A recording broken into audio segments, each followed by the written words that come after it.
আমার বিয়ে হয়। আসলে যার কাছে বিয়ে হয় আসলে সে অনেক গরিব ছিল।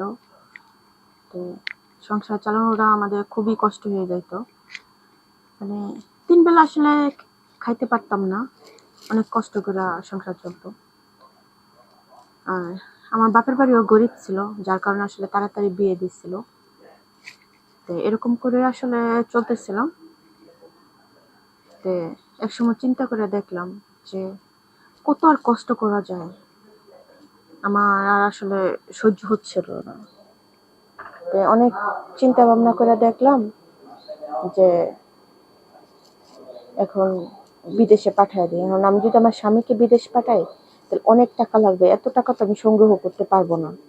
যার কারণে আসলে আমি চিন্তা ভাবনা করলাম যে আমার স্বামীকে না পাঠিয়ে আমি বিদেশে যাই, কারণ আমি বিদেশে গেলে আসলে কম টাকায় যেতে পারবো। তার কারণে যে কথা সেই কাজ। তে রেন্ট করে আমার স্বামীর একটু সম্পত্তি ছিল, ওইটা আমার বাপের বাড়ি থেকে কিছু টাকা দিছে। মানে সব মিলাই আমি আসলে বিদেশে চলে যাই। আমি আসলে সৌদিতে যাই। তে যাওয়ার পরে একটা বাসা বাড়িতে আমার কাজ পড়ে, ঘর মোছা, কাপড় ধোয়া, মানে এইগুলো কাজ পড়ে। তে আমি বাসা বাড়িতে কাজ করি।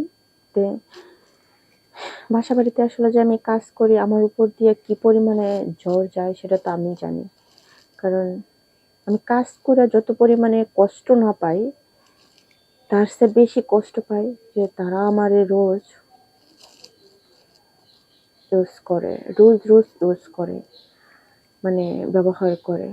একজন গেলে আরেকজন গেলে আরেকজন, মানে এরকম তাদের বন্ধু বান্ধব, মানে সবাই আর কি ওরকম করে। তো এরকম করে আসলে আমি থাকতেছি। একটা